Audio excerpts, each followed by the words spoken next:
আমাদের প্রাণপ্রিয় এই হসপিটাল একেবারে গারো পাহাড়ের পাদদেশে মেঘালয়ের সঙ্গে মেঘালয়ের কুলদেশা এই পাহাড়ি জনপদ সীমান্তবর্তী একটা উপজেলার আজকের এই উপজেলা স্বাস্থ্য কমপ্লেক্স এর ব্যবস্থাপনা কমিটি আমি এমপি হিসাবে এই কমিটির সভাপতি।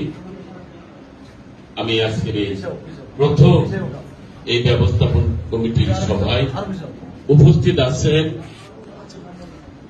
আমাদের এই মিটিং এ উপস্থিত হয়েছেন আমাদের যিনি সিভিল সার্জন জেলার এই হসপিটাল স্বাস্থ্যের যিনি সর্বোচ্চ কর্মকর্তা ব্যক্তি ডাক্তার অনুপম ভট্টাচার্য, আমাদের উপজেলা নির্বাহী অফিসার ফৌজিয়া নাজনীন, উপজেলা ভারপ্রাপ্ত চেয়ারম্যান ছোট ভাই জুয়েল আকন্দ, পৌরসভার পৌরপিতা পৌর মেয়র জনাব আলহাজ মোহাম্মদ আলী লাল, আমাদের অফিসার ইনচার্জ কাইম খান সিদ্দিকী, উপজেলা আওয়ামী লীগের সাধারণ সম্পাদক জনাব সালাউদ্দিন সালেম সাহেব, আমাদের এই আজকের এই ব্যবস্থাপনা কমিটির যিনি সদস্য সচিব, আমাদের ইউজেনের প্রিয় আমাদের অত্যন্ত সম্মানী ব্যক্তি, আমার প্রায়ত বাবার বন্ধু বীর মুক্তিযোদ্ধা, আমার শ্রদ্ধেয় অভিভাবক, আওয়ামী লীগের অন্যতম নেতা জনাব আব্দুল্লাহ সালেহ, আরম সাহেব, হোমিও জ্যোতি,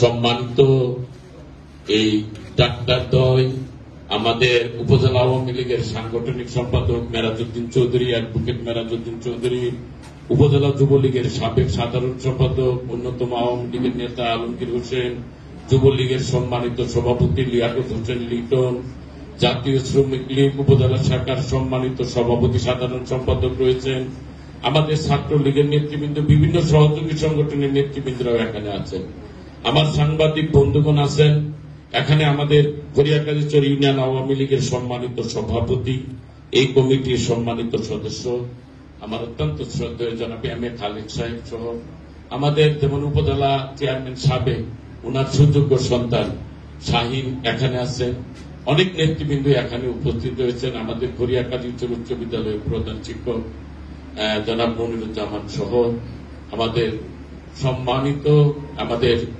হসপিটালে যারা নার্স ওনারা আমাদের সকলেই উপস্থিত, হসপিটালের কর্মকর্তা কর্মচারী, বিভিন্ন আমাদের পরিবার পরিকল্যাণ কর্মকর্তা সহ সম্মানিত উপস্থিতি, আসসালামু আলাইকুম। আমি প্রথমেই ধন্যবাদ জানাই সিভিল সার্জন সাহেবকে, উনি এত আন্তরিক। আমি উপজেলা চেয়ারম্যান থাকা অবস্থায় উনি যোগদান করে ছুটে এসেছিলেন, আমাকে ফোন দিয়েছিলেন যে উপজেলা চেয়ারম্যান মহোদয়, আমি আপনার হসপিটাল অনেক মানুষ সেবা থেকে বঞ্চিত, শুধু ওটিতে চালু করা যায় না। উনি কতটুকু আন্তরিকতা থাকলে উনি আমাকে ফোন করেন, ফোন করার সঙ্গে সঙ্গে আমি তার এই ওটি চালুর ব্যবস্থা করে দিই। আমাদের উপজেলা পরিষদের সক্ষমতা কিন্তু অনেক কম, তারপরে আমি 14 লক্ষ টাকা ব্যবস্থা করে ওটির কিন্তু সকল কিছু ব্যবস্থা হয়ে গেছে, 1 মাসের মধ্যে চালু হবে, সব কাজকর্ম কিন্তু শেষ হয়েছে। এটা আসলে ওনাকে ধন্যবাদ। উনি না বললে হয়তোবা এই দিকে দৃষ্টিতে আমরা তখন নাও রাখতে পারতাম, মানে টাকার চিন্তা করতাম, কিন্তু উনি বলার সঙ্গে সঙ্গে আমার মনে হয়েছে জনপ্রতিনিধি হিসেবে আমার অনেক দায়িত্ব রয়েছে, আমার দায় রয়েছে, সেবাটা পাবে আমার উপজেলার মানুষ। উপজেলার সবচেয়ে প্রাণ কেন্দ্র হচ্ছে আমার এই হসপিটাল, যেখানে মানুষ সর্বোচ্চ বিপদে দৌড়ে আসছে, এখানে এই ওটি চালু করার জন্য আমি ব্যবস্থা করেছিলাম ওনার পরামর্শে। আমি এমপি হওয়ার পরে ওনার সঙ্গে আমি কয়েকবার যোগাযোগ করেছি যে আমার 2টাই হসপিটাল হচ্ছে, আমার একেবারে গারো পাহাড় পাদদেশে, আমার শ্রীবর্দী, আমার চিনাইগাতি, এই হসপিটালে আমরা কিভাবে স্বাস্থ্য সেবাটা মানুষ পায়, সবচেয়ে গুরুত্বপূর্ণ এই যে এই জিনিসটা, এটা কিভাবে নিশ্চিত করা যায়, আমি আপনার সুপরামর্শ চাই। আমি এমপি, আমি নতুন, আমি কোন জায়গায় গেলে এই জনবলগুলা বৃদ্ধি করা যাবে, এই সেবাগুলা নিশ্চিত করা যাবে, উনি আমাকে সবসময়ের জন্য উদ্বুদ্ধ করেছেন, সহযোগিতা সুপরামর্শ দিয়েছেন, উনাকে ধন্যবাদ জানাই। আমি আজকের ইউজেপিও ওনাকেও আমি বারবার বলেছি, আরো সকলকেই বলেছি, দেখেন একটা ডাক্তার তৈরি করতে যেমন আপনার পরিবারের যেমন আপনার দায়িত্ব তো বটেই, গুরুত্বপূর্ণ দায়িত্ব, কিন্তু এই জায়গায় সরকারের দায়িত্ব কম না। আপনার পিছে আপনার পরিবার একটা ডাক্তার তৈরি করতে যে অর্থ যে সহযোগিতা সাপোর্ট দেয় সরকার কিন্তু সমপরিমাণ সাপোর্ট দিয়ে একজন ডাক্তার তৈরি করতে হয়। আর্থিক বলেন সকল কিছু কিন্তু সরকার আপনাদেরকে দেয়। কেন দেয়?